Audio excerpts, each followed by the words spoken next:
అంటే టాప్ 5 లో పక్కా ఉంటాను అనే ధీమాతోనే ఉన్నాను. బట్ ఒకేసారి నేను ఎలిమినేట్ అయిపోయాను, నేనే తీసుకెళ్ళిపోయాను. బట్ తర్వాత ఇంకా ఓకే అని యాక్సెప్ట్ చేశాను. సో అంటే గేమ్ గురించే మీరు హెయిర్ లోపలికి వెళ్ళిన తర్వాత హెయిర్ కట్ చేసుకున్నారు చాలా తక్కువ డేస్ లోనే, అంత ఎఫర్ట్స్ పెట్టి ప్రతి గేమ్ లో గేమ్ గురించి హెయిర్ కట్ చేసుకున్నారు, మనిషి కోసం చేసుకున్నారు. సో ఏదైనా బిగ్ బాస్ కోసమే చేసుకున్నారు కదా మీరు. సో అయితే ఇంకా ఎక్కడ గేమ్ లో కూడా మీరు చీటింగ్ చేసినా ఇంకొకటి చేసినా గేమ్ ఎప్పుడు లూజ్ అవ్వలేదు. సో గేమ్ కోసం 100% ఆడారు కదా. సో మీకన్నా గేమ్ ఆడిన వాళ్ళు చాలా మంది ఉన్నారు అక్కడ. సో వాళ్ళు ఎవరు రాకుండా మీరు రావడానికి రీజన్ అంటే ఏం చెప్తారు? No idea. అందుకే నేను షాక్ అయ్యాను. నేను పక్కా ఉంటాననే దాంట్లోనే ఆ బాటమ్ 2లో పెట్టినప్పుడు కూడా ఇద్దరు, నేను సంధ్ర గారు ఉన్నప్పుడు కూడా నేను రాను అనే దాంట్లోనే నేను కాన్ఫిడెంట్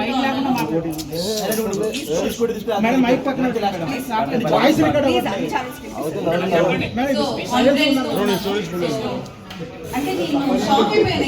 తీసుకెళ్ళిపోయాను. అదేంటి నేను ఎందుకు అయ్యాను అనేది నాకే అర్థం కాలేదు. ఇప్పుడు వెళ్ళి చూసుకొని అసలు ఏమైంది ఏంటి అని చూసుకోవాలి. ఇప్పుడు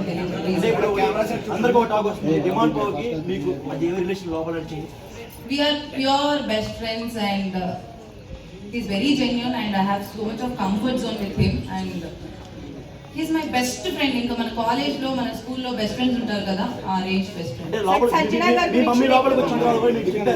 జాగ్రత్తగా ఉండమ్మా, జాగ్రత్తగా ఉండు. మా మమ్మీ లోపలికి వచ్చి జాగ్రత్తగా ఉండు అదే గేమ్ బాగా ఆడు అని చెప్పారు.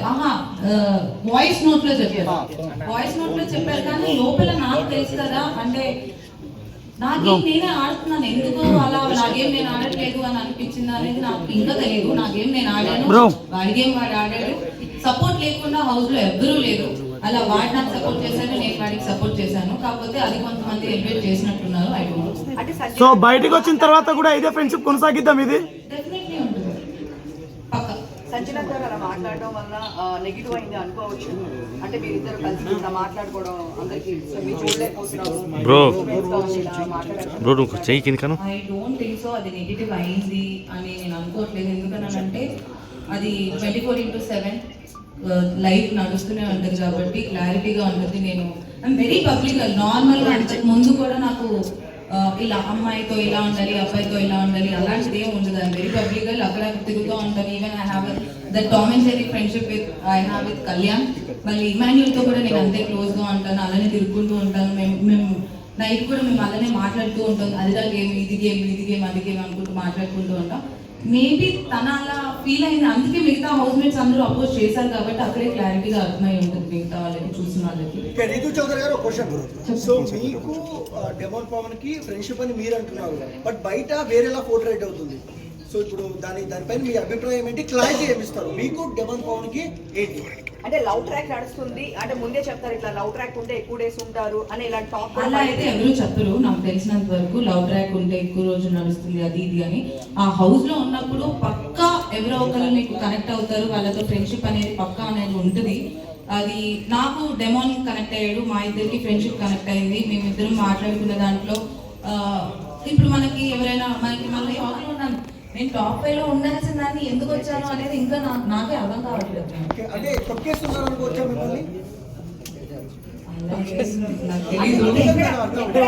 నెగిటివ్ ఎక్కడ అయింది అనుకుంటారు? అంటే మీరు ఇప్పుడు బయటకు వచ్చినా కూడా చూసుంటారు కదా, మీరు అంతా బాగుంది, బట్ నెగిటివ్ ఎక్కడ అయింది అని నాకు నిజంగా ఐ హావ్ నో ఐడియా. ఎందుకంటే ప్రతి దాంట్లో నేను గెలవాలి, నేను ఆడాలి, నేను ఎలా అయినా ఉండాలి అనే దాంట్లోనే నేను ఆడాను. ఇక్కడ ఇది ఇలా ఉంటే నెగిటివ్ అవుతారు, ఇలా ఉంటే పాజిటివ్ అవుతారని లేదు. ఇన్ జనరల్ గా నేను నా లైఫ్ లో ఎలా ఉంటానో అలానే ఉందామని అనుకున్నాను. మీరు చూస్తే క్లియర్ గా డే వన్ నుంచి నేను ఈ రోజు బయటకు వచ్చే వరకు ఎక్కడ నాది సేమ్ ఉంటుంది. నేను మాట్లాడే విధానం సేమ్ ఉంటుంది, నా ప్రతిదీ సేమ్ ఉంటుంది. ఈ వీక్ ఇలా ఆడితే పాజిటివ్ అవుతాను. సో స్టార్టింగ్ లో కళ్యాణ్ గారితో నార్మల్ గా మీరు మాట్లాడారు, అంటే తనుజతో ఫ్రెండ్షిప్ చేసిన వాళ్ళు ఒక్కొక్కరు అందరూ బయటకు వచ్చారు. ఇప్పుడు మీరు లాస్ట్ వీక్ లో ఫ్రెండ్షిప్ బాగా క్లోజ్ అయ్యారు. అలా ఏం లేదు, తనుజ నేను ఫస్ట్ వీక్ నుంచి ఫ్రెండ్స్ మరి. మీరు కొంచెం ఎక్కువ క్లోజ్ లొల్లు వేసుకున్నారనుకో, ఎవరైతే క్లోజ్ ఉంటున్నారో అందరు బయటకు వచ్చారు. ఆఖరికి పండి గారికి బయటకు పోయి వచ్చారు మేడం. అలా అని ఐ డోంట్ యాక్సెప్ట్. ఎందుకంటే నేను తనతో ఫస్ట్ నుంచి ఫ్రెండ్స్. అండ్ మధ్యలో బొమ్మలు టాస్క్ అప్పుడు నాకు తనతో పెద్ద గొడవలే అయ్యాయి. అప్పుడు నేను నామినేషన్ లోనే ఉన్నాను. So I don't think so తనతో గొడవ పెట్టుకుంటూ. రితు గారు అయితే మీకన్నా భరణి గారు చాలా తక్కువ గేమ్స్ ఆడుతున్నారు, ఆయన గేమ్స్ కూడా గెలవడం లేదు. ఆయన రాకుండా మీరు బయటకు రావడం గల కారణాలు ఏంటి? మీరు చెప్పాలి, మీరే చెప్పాలి.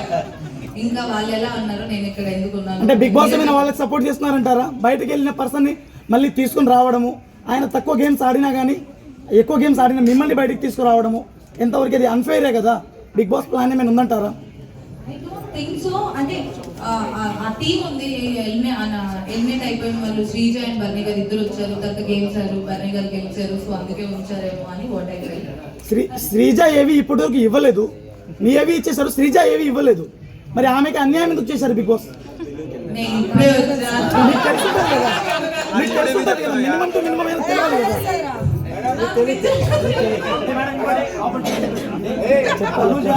మా టీవీ ప్రొడక్ట్ అందుకని ఫైనల్ దాకా ఉందంటున్నారు. దాంట్లో నాకు అసలు తెలీదు. ఇప్పుడే వచ్చినా టీం ఎక్కువ పెట్టుకోలేదా? అంటే బేసిక్ గా ఏం చెప్తున్నారంటే లోపలికి వెళ్ళిన వాళ్ళు ఎక్కువ మంది, బయట వాళ్ళకి సంబంధించిన పిఆర్ టీమ్స్ లో ఒక 5-6 మెంబర్స్ పెట్టుకున్న వాళ్ళు లోపల ఎక్కువ సర్వే అవుతున్నారు అంటున్నారు. మీరేం టీం పెట్టుకోలేదా మరి? దానివల్ల వచ్చింది నాకు తెలిసినంత వరకు నా పిఆర్ అంటే అంత ఆలోచించలేదు, ఎందుకంటే నేను జస్ట్ 2 days ముందు కన్ఫర్మేషన్ చేసుకొని వెళ్ళాను. సో ఇంత ఒక పిఆర్ టీమ్ పెట్టుకోవాలి, ఇంత పెట్టుకోవాలని నేను చేసుకొని వెళ్ళలేదు. 2 days ముందే కన్ఫర్మ్ అయ్యాను, అప్పటికప్పుడు వెళ్ళాను. So I have no idea.